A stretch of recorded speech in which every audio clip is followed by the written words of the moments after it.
Sapa Hati bersama Gus Agus. Sobat Dimas Diajeng yang berbahagia. Terus berikutnya yang ketiga, ya, yang dosa yang berhubungan dengan sesama manusia, itu adalah dosa karena kita melukai harga diri orang lain. Melukai harga diri orang lain itu kan macam-macam. Seperti misalnya berbohong, tidak menepati janji, menggunjing orang lain, dan lain sebagainya. Ini sering, kadang-kadang kita tuh merasa apa ya? Walaupun kadang-kadang tidak sengaja, tapi sebetulnya hati kita tuh tahu, wah ini aku sudah melakukan satu perbuatan walaupun awalnya tidak sengaja. Apalagi kalau sekarang kita lihat, ya. Sering juga saya sampaikan bahwa kelakuan-kelakuan, perbuatan-perbuatan yang bisa menyakiti hati orang lain itu kan sangat luar biasa sarananya sekarang. Nah, lewat medsos gitu kan, rata-rata kan sekarang begitu ya Mas. Ya, kita komen di Facebook, apa di Instagram, apa di YouTube. Justru yang menyebabkan orang tuh banyak dosa itu sekarang itu tangan-tangan kita ini, jari-jari kita ini. Ya. Mulutnya diam tapi tangannya bergerak gitu kan sesuai dengan hatinya untuk menyakiti orang lain. Ini sering terjadi. Bukan sering lagi, banyak gitu ya. Tapi walaupun banyak juga orang-orang yang jarinya digunakan untuk hal yang kebaikan. Komen-komen yang baik gitu ya. Kadang-kadang juga melakukan satu ya bikin konten atau bikin podcast yang memang tujuannya adalah untuk mengingatkan orang-orang yang melakukan perbuatan yang kurang baik. Itu ya sebetulnya bagus ya. Itu harusnya yang hal-hal yang positif ini yang digunakan. Memberikan share tentang ilmu pengetahuan. Nah, itu kan banyak yang untuk manfaat orang lain itu. Memberikan wawasan orang lain. Apa saja banyak. Tapi yang ingin saya katakan di sini menyebabkan dosa yang sehingga dosa ini sangat luar biasa dampaknya. Cuman saya heran tuh kadang-kadang begini. Justru orang-orang yang melakukan ini di medsos itu kan kebanyakan yang melakukan perpecahan ini kan justru orang-orang yang dianggap tokoh gitu ya.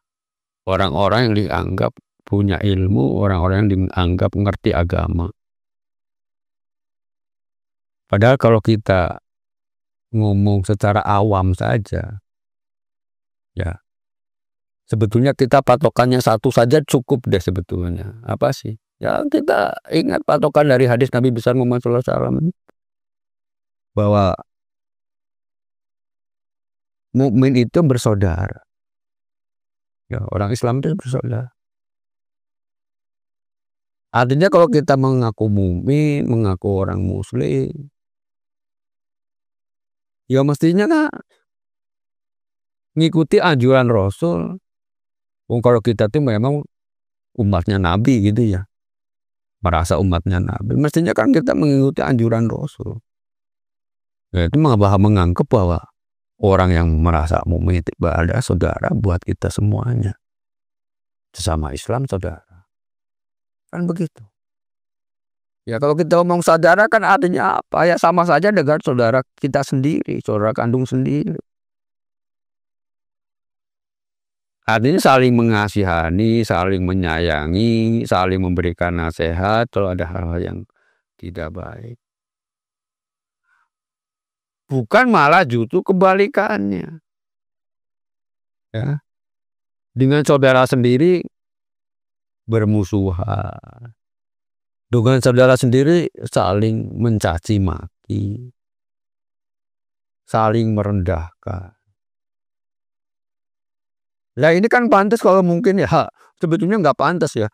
Artinya kalau itu yang melakukan tuh orang-orang awam yang tidak ngerti apa-apa itu, ya mungkin ada maklumnya ya, walaupun tidak sebetulnya nggak maklum.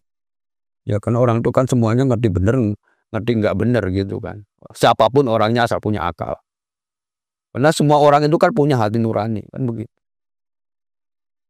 Kalau orang itu punya hati nurani, apapun awamnya orang itu, ya, nggak pendidikan misalnya, boro-boro ngerti agama, pendidikan aja nggak punya, ngerti kok mana yang benar mana yang salah.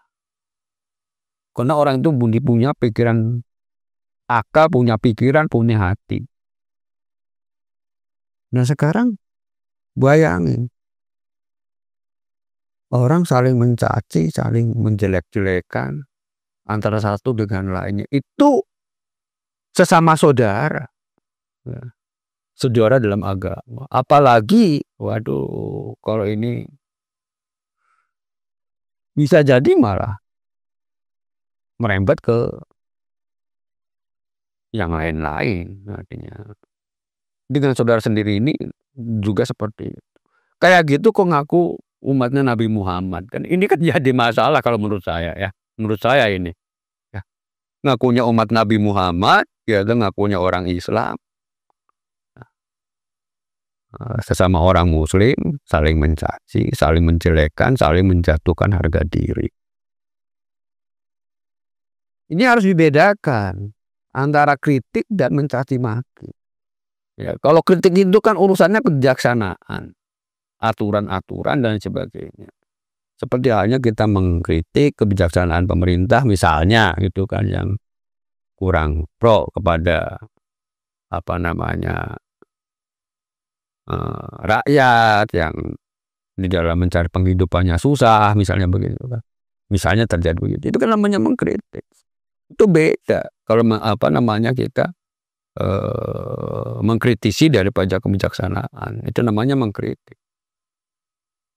Tapi kalau urusannya dengan pribadi, ya urusannya dengan perorangannya, itu bukan mengkritik namanya, tapi mencaci maki, menghujat.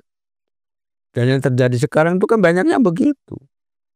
Halo, kiai koro kiai katanya kiai ya, itu menghujat satu sama yang lain, menjelek-jelekan. Ya apa yang bisa kita bisa toladani kalau seperti ini? Ya. Kalau orang awam bilang mengatakan ya lebih baik kita mengikuti orang bodoh gitu kan, yang artinya tidak ingin memecah belah persatuan, memecah belah bangsa. Tapi apa ya iya pantas gitu kan. Cuman yang disayangkan juga kadang-kadang ya mungkin saat ini belum apa ya, belum